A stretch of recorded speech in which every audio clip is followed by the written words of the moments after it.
Olá, terceiro ano. Agora vamos estudar ciências. No livro vamos fazer as páginas 162 até 168 e na ficha as páginas 87 até 92, ok?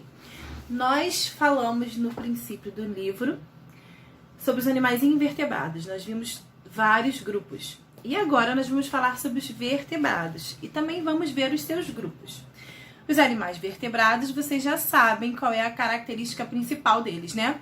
É a presença da coluna vertebral. O que é a coluna vertebral? É uma estrutura que proporciona sustentação ao corpo do animal. Ela é formada por ossos e por cartilagem e que protege a medula espinhal, ok?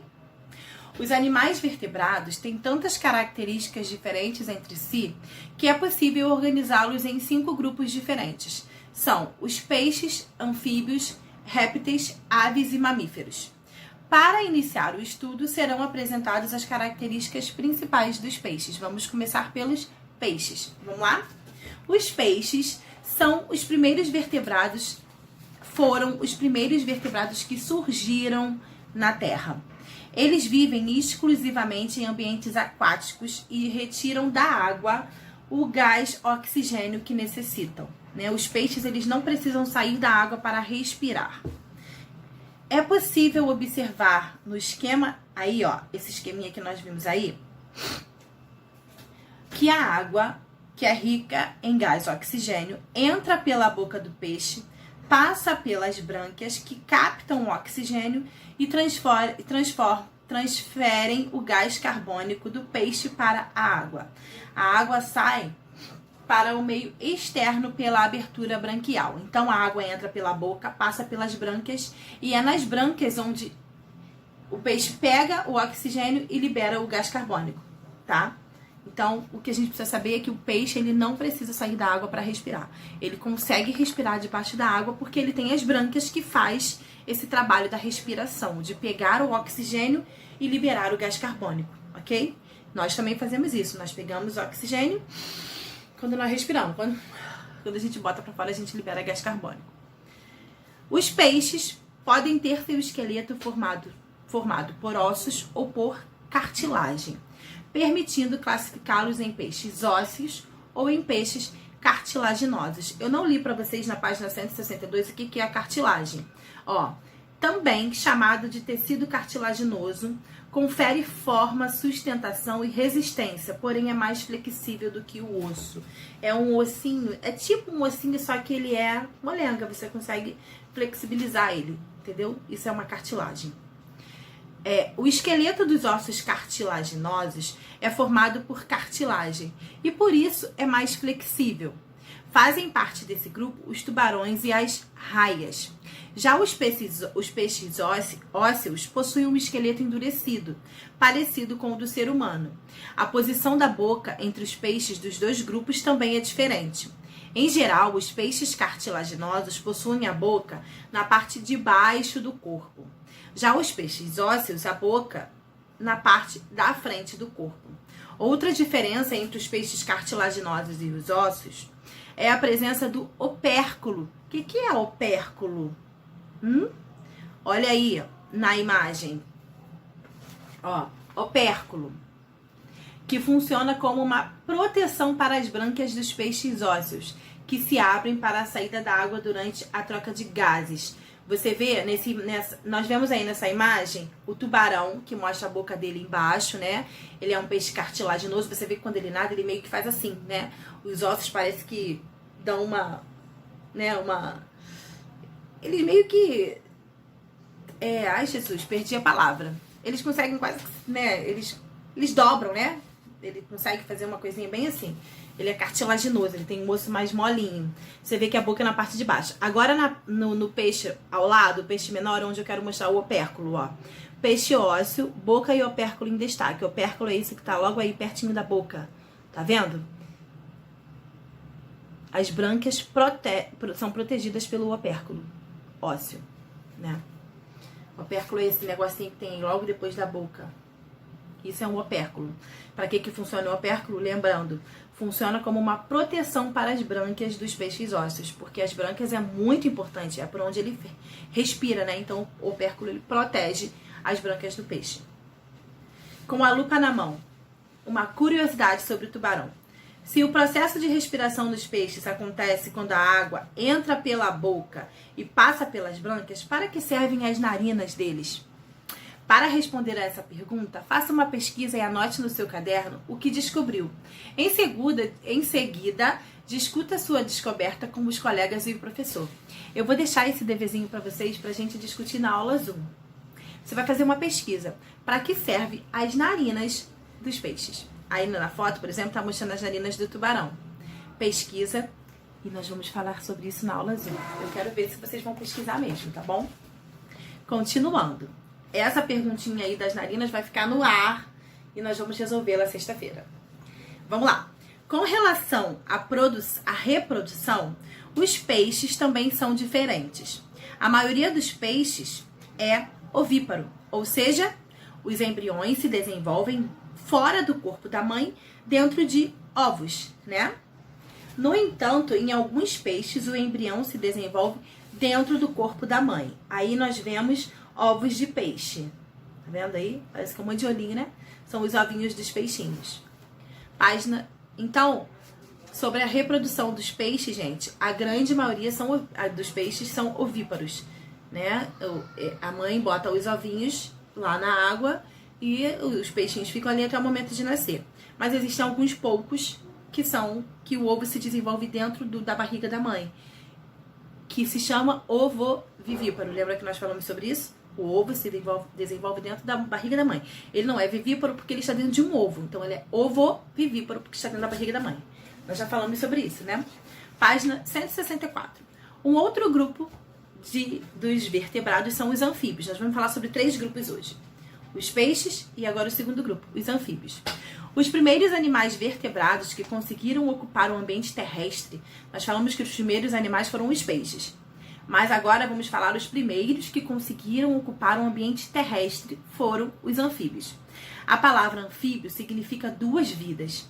Esse grupo de animais recebeu esse nome porque a sua principal característica é passar uma parte da vida na água e outra parte da vida na terra.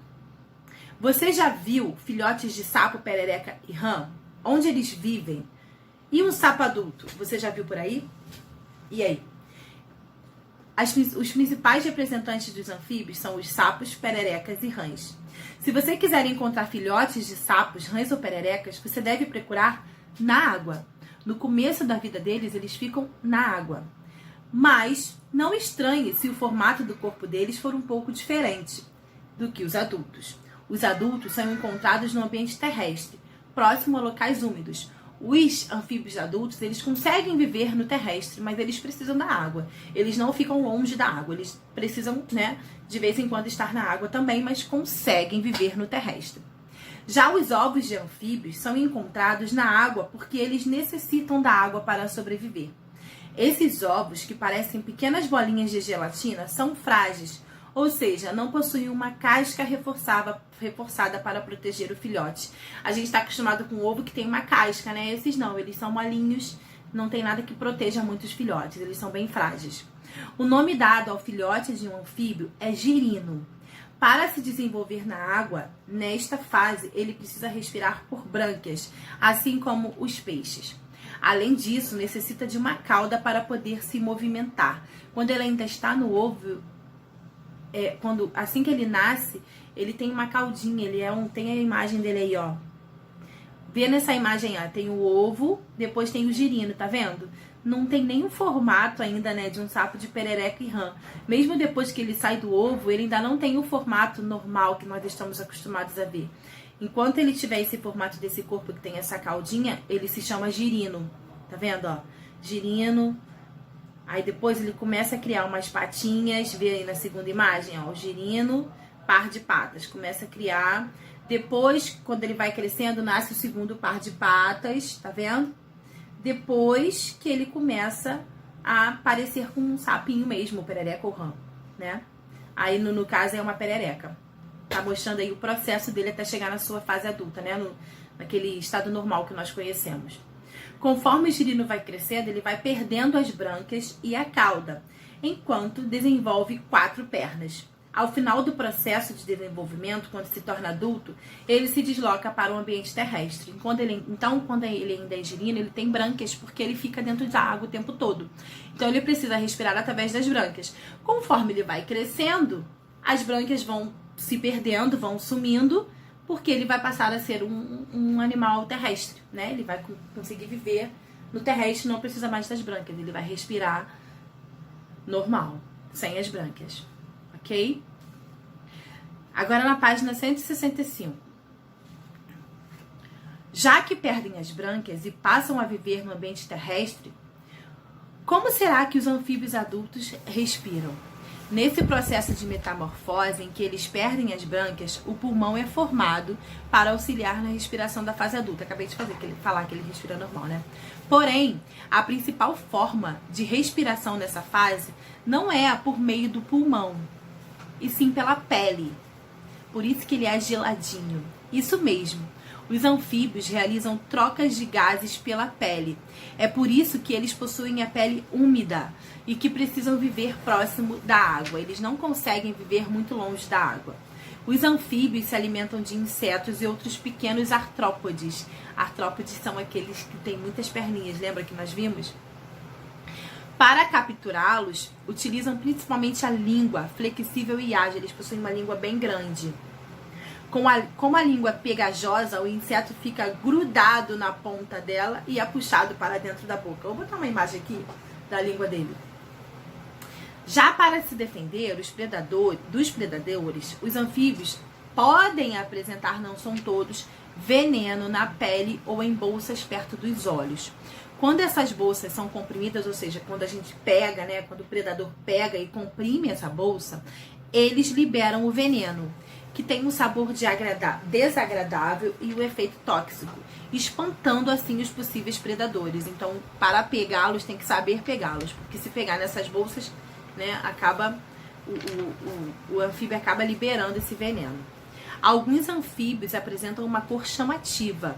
Essa característica é chamada de coloração de advertência, pois indica que podem ser venenosos, afastando os predadores. Olha essa perereca aí, tá vendo? Com a pele colorida. Indica que ela é uma perereca venenosa. Eu, sem dúvida, fujo dela, só de olhar. Na verdade, eu fujo de qualquer uma. Aí, ó, no sapo ao lado desse sapinho verde, nós vemos a bolsa de veneno, bem do ladinho do olho, tá vendo? Há ainda outros animais que pertencem ao grupo dos anfíbios. As salamandras, elas possuem o corpo alongado e liso e têm 4 pernas e uma cauda. Vou botar aqui a foto de uma salamandra. Existem espécies que são aquáticas e espécies de salamandras terrestres, sendo que as aquáticas continuam com brânquias na fase adulta. Se ela é aquática, ela precisa da brânquia, né? Mesmo adulta. Ela não perde, é um anfíbio que não perde as brânquias. Virou para a página 166. Tem uma atividade aí, ó. Na foto abaixo, há 2 animais que vivem somente no meio aquático. No entanto, esses animais pertencem a grupos diferentes. Qual é a diferença mais marcante que nos permite diferenciá-los? E quais grupos esses animais pertencem? São 2 grupos que nós já estudamos. Nós vemos aí um peixe palhaço, né? Que é o Nemo. E nós vemos uma anêmona, que é onde ele está. O peixe palhaço pertence ao grupo dos peixes, né? É um animal vertebrado. E a anêmona é um animal invertebrado. E ele é um quinidário, pertence ao grupo dos quinidários. 2 que nós já estudamos. Número 2. Até agora você estudou 2 grupos diferentes de animais vertebrados, os peixes e os anfíbios. Esses grupos apresentam algumas semelhanças e algumas diferenças. Preencha o quadro a seguir com as características de cada um deles. Vamos lá? Respiração dos peixes, como que acontecem? A maioria respira por brânquias, mas existem peixes que possuem pulmões, né? Mas a maioria são brânquias. Agora a respiração dos anfíbios. Quando girino, respiram por brânquias. Quando adulto, respiram por pulmão e pela pele, né? Que nós falamos. O habitat dos peixes é aquático. E dos anfíbios é aquático e terrestre, né? Uma parte da vida ele está na água e outra parte da vida ele fica na terra.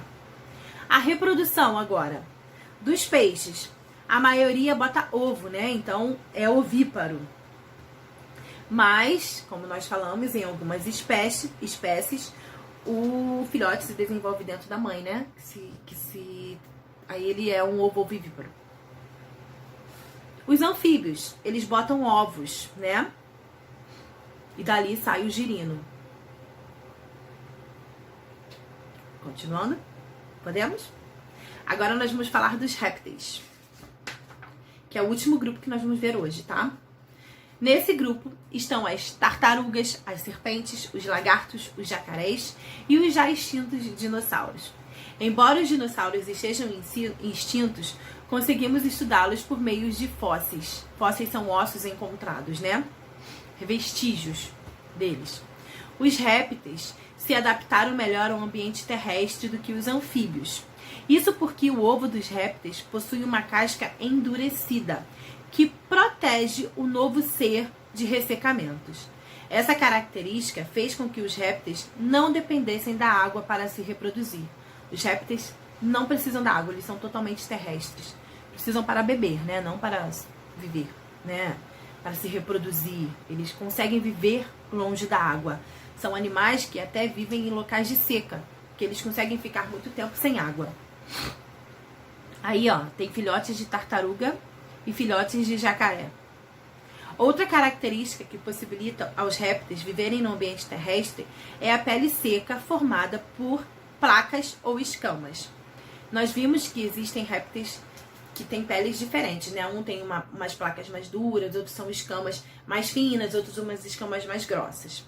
Esse tipo de pele evita a perda de água pela transpiração. Por isso, esses animais conseguem viver bem em ambientes secos como desertos. Como sua pele é bastante impermeável, eles conseguem respirar por ela, como fazem os anfíbios. No caso dos répteis, a respiração é exclusivamente pulmonar. Eu li errado ali em cima, eu falei que eles conseguem respirar pela pele. Não, é ao contrário, a pele dos anfíbios é fininha e é úmida, por isso eles conseguem respirar pela pele. Os répteis não, eles possuem uma pele grossa, placas, não tem como respirar por ela. Eles respiram somente por pulmões. Assim como os peixes e os anfíbios, os répteis não conseguem manter o calor do corpo. Por isso já foram chamados de animais de sangue frio. Hoje, o nome correto é ectotérmico, que significa que o calor vem de fora do corpo, ou seja, do ambiente, mas dentro dele esse calor não faz com que ele fique quente, ele consegue, né, manter a temperatura dele. Diferente dos anfíbios, a maioria dos répteis tem dentes que são utilizados tanto para alimentação quanto para defesa. Os répteis têm hábitos alimentar carnívoro ou onívoro. Falando aqui dessa questão do que eu falei rápido, dele ser ectotérmico, né? Ó, diz assim, ó, os répteis não conseguem manter o calor do corpo. Eles possuem o sangue frio. Por mais que eles vivam no deserto, onde é muito quente, com o sol batendo, né, em cima dele, essas placas dele, né, essa escama dura que ele tem, protege ele desse calor excessivo e ele consegue manter a temperatura. Por isso que ele é ectotérmico, tá bom? Página 168. Diversidade dos répteis. Tartarugas, jabutis e cágados são répteis conhecidos por terem uma carapaça sobre o corpo, que os ajuda a se protegerem dos predadores. As tartarugas e os cágados passam a maior parte do tempo na água e precisam ir até a superfície para respirar. Já os jabutis são totalmente terrestres. A gente nem consegue direito, né, diferenciá-los, né, porque são bem parecidos. Lagartos, lagartixas e serpentes têm a pele formada por escamas e fazem troca de pele, denominada muda. Dentro desse grupo estão tanto os lagartos, que possuem 4 pernas, quanto as serpentes, que são ápodes, ou seja, que não possuem pernas. São animais que também fazem parte do grupo dos répteis. Aí, olha, na imagem A, é a muda de pele de uma serpente. Ela mudou a pele e deixa essa casquinha aí na natureza. Na letra B, nós temos uma lagartixa e na letra C, um lagarto. Os crocodilos e os jacarés têm a pele grossa e dura e são semi-aquáticos. Isso quer dizer que eles vivem na água e na terra também. No Brasil, não existem crocodilos, apenas jacarés. Quando a gente vai num zoológico, né, nós vemos que tem crocodilos que ficam ali do lado de fora da água e tem outros que ficam muito tempo dentro da água. Porque eles conseguem, né, ficar muito tempo dentro ou fora da água. Agora vocês vão fazer a ficha, páginas 87 até 92. O vídeo já está enorme. Ai, Jesus, falei demais. Vamos lá.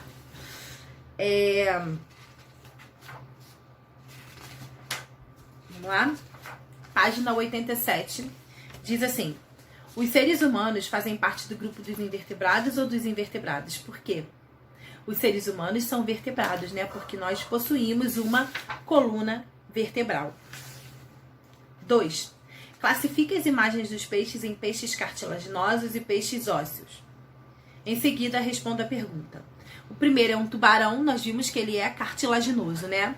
E o segundo é um peixe normal, menor, ele é ósseo. De acordo com o que você estudou no segundo capítulo, quais diferenças existem entre um peixe cartilaginoso e um peixe ósseo? O tubarão, né, é um peixe cartilaginoso. A diferença é que o cartilaginoso ele tem a boca embaixo do corpo, né? Lembra que nós falamos sobre isso? E o osso e o peixe ósseo, a boca ela é na parte frontal do corpo. Essa é a diferença entre eles. Existem outras, mas foram essas as que nós falamos. Página 88. Faça um desenho explicando como ocorre a respiração dos peixes. Você pode usar flechas para indicar como funciona. Você vai lá olhar na imagem da página... Ai, deixa eu vir aqui. Da página... Você pode olhar lá na imagem da página 163. Não, 162, que é por onde entra, né, o oxigênio, pelas brânquias, né? Você pode desenhar um peixe e indicar com flecha, né? Setinhas, né, por onde o oxigênio está entrando, pela boca, né? Ele passa ali pelas brânquias e sai por elas mesmo, pelas brânquias mesmo. Então você pode fazer um desenho tipo esse, tá? Vou procurar, vou ver se eu consigo um desenho para botar aqui. Se eu conseguir, vou botar. Número 4. Na imagem do tubarão a seguir, circule a parte por onde os peixes sentem cheiro. Depois desenhe uma flecha indicando por onde a água entra para que ocorra o processo de respiração. Aí vocês façam aí, eles sentem cheiro pelas narinas, né? E pela boca é onde a água entra. E o ar também. 5. Com base no que você estudou a respeito dos peixes, complete a frase a seguir. Os peixes vivem exclusivamente em ambiente aquático e não são capazes de manter a temperatura corporal, assim como todos os invertebrados. Página 89. A 89, 90, 91 e 92...